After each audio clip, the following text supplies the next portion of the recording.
TMC के महासचिव अभिषेक बनर्जी तकरीबन 11 घंटे के जांच के बाद, 11 घंटे के सवाल जवाब के बाद अब से कुछ देर पहले ईडी के सीजीओ कार्यालय से वो बाहर निकल पड़े। आपको बता दें कि आज सुबह तकरीबन 11 बजे अभिषेक बनर्जी, जो कि डायमंड हार्बर के सांसद है, टीएमसी के महासचिव है, उन्हें टीचर्स भर्ती घोटाला यानी कि टीचर्स रिक्रूटमेंट स्कैम मामले में आज बुलाया गया था और तकरीबन 11 घंटा ईडी के अफसरों के सामने उन्हें बैठना पड़ा। ईडी के तमाम सवाल जवाब का उन्हें जवाब देना पड़ा और उसके बाद अब से कुछ देर पहले अभिषेक बंदोपाध्याय बाहर निकल गए। आपको सामने स्क्रीन में देख सकते हैं किस तरह से अभिषेक बनर्जी मीडिया से बात कर रहे हैं। अभिषेक बनर्जी ने साफ तौर पे कहा कि उन्होंने तमाम सवालों का जवाब दिया है और पूरे की जांच चल रही है। आने वाले दिन में जब जब उन्हें बुलाया जाएगा वो इंक्वायरी में पूरी तफ्तीश में साथ देंगे और ये पहला दिन नहीं है। आपको बता दें कि अभिषेक बनर्जी पिछले 3 दिनों से लगातार जांच एजेंसियों के चक्कर काट रहे हैं। शनिवार यानी कि शनिचर के दिन में अभिषेक बनर्जी एमएलए सिग्नेचर मामले में सीआईडी के ऑफिस में गए थे और कल यानी कि इतवार को अपने एक भाषण को लेकर अभिषेक बनर्जी को सीआईडी के सामने जाना पड़ा और आज सोमवार यानी कि आज तीसरे दिन लगातार उन्हें इस बार ईडी के सामने जाना पड़ा। लेकिन इस बार जो मामला था वो था टीचर्स रिक्रूटमेंट स्कैम। ईडी के ऑफिस से बाहर निकलने के बाद अभिषेक बनर्जी ने क्या कुछ कहा, आइए आपको सुना। অর্থ অনুযায়ী যতটুকু সাহায্য সহযোগিতা করা, যেগুলো তাদের জ্ঞাতার্থে আনার প্রয়োজন, যে প্রশ্নগুলো আমাকে করেছে এবং তারা তাদের কাজ করছে। রাজনৈতিক প্রেসার আছে না আছে আমি সেটা যাব না, তার কারণ বিজেপি নিয়ে যত কম বলা যায় তত ভালো।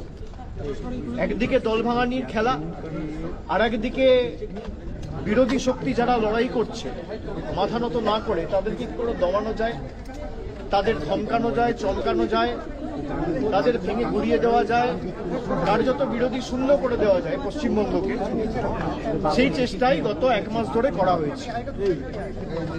প্রথম দিকে এসআইআর এর নাম করে উপযুক্ত ভোটারদের ভোটার তালিকা থেকে নাম বাদ দেওয়া, কাউন্টিং ভেন্যু থেকে বল প্রয়োগ করে অন্যান্য দলের রাজনৈতিক কাউন্টিং এজেন্টদের বার করে দেওয়া, তারপরে পোস্টপোল ভায়োলেন্সের নামে কি তাণ্ডব লীলা চলেছে আমরা সব জায়গায় দেখেছি। বিরোধীরা যাতে বিরোধী দলনেতার স্বীকৃতি না পায় সেই নিয়ে ষড়যন্ত্র, কনস্পিরেসি, দল ভাঙানো, এমপি ভাঙানো, এমএলএ ভাঙানো, এইসব করে কোনো লাভ নেই।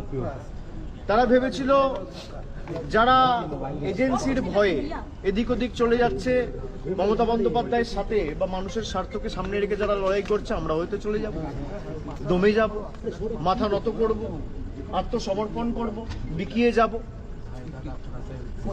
আমাদের গলা কেটে দিলেও আমরা আত্মসমর্পণ করার লোক না, আমরা লড়াই করার লোক। আমাকে যতবার ডেকেছে আমি বিগত দিনেও এসেছি, আমি আগামী দিনেও আসছি। যে কেস নিয়ে আমাকে ডাকা হয়েছে, এই যে মামলা কেস 4 বছর আগে ইসিআইআর রেজিস্টার হয়েছে, সিবিআই এনকোয়ারি শুরু করেছে জুন মাসে 2022 সালে। তৎকালীন শিক্ষামন্ত্রী পার্থ চট্টোপাধ্যায় গ্রেপ্তার হয়েছিলেন জুলাই মাসে। যারা যারা গ্রেপ্তার হয়েছিলেন কেউ আজ পর্যন্ত এখন আর কোনো সুরাহা হয়নি। যাদের চাকরি পাওয়ার কথা ছিল, আমরা সকলে চেয়েছিলাম প্রক্রিয়া যত তাড়াতাড়ি সম্ভব হয়ে উপযুক্ত ব্যবস্থা নিয়ে মেধাযুক্তদের তালিকায় কোনোভাবে নাম তুলে যথাযোগ্যভাবে এই চাকরির প্রক্রিয়াটা একদম ট্রান্সপারেন্ট ভাবে করা হোক। আমি আমার মতো করে চেষ্টা করেছি। যখন যেখানে আমাকে যা প্রশ্ন করেছে আমি তার উত্তর দিয়েছি এবং আগামী দিনেও তারা যদি আমাকে ডাকে, আমার যদি কোনো পূর্ব